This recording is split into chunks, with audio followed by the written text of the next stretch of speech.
Hello everyone, in this video I'm going to show you how to get your Roblox user ID on mobile. Actually, it's very easy and quick, but you need to watch this video until the end so you won't skip any important steps. So first of all, you need to go to your home screen and then go to your browser. It can be Safari or Google maybe. After that, in the search bar you need to type roblox.com.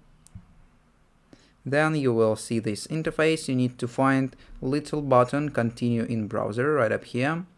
After that you need to log in into your account. As you can see, I have already logged in. After that, at the top left corner you need to click on the 3 lines button. Here it is, and then click on your name right up here. After that you will see this interface. On the bottom of the screen you need to click on the roblox.com link. Here it is. And after that, after users letter, as you can see, there is different numbers. So these numbers are your Roblox user ID. So you can actually bold them, then click on the copy, and then do whatever you want. So, and that's all, and that's how to get your Roblox user ID on mobile. If you found this video useful, leave a like and subscribe to the channel. Thank you.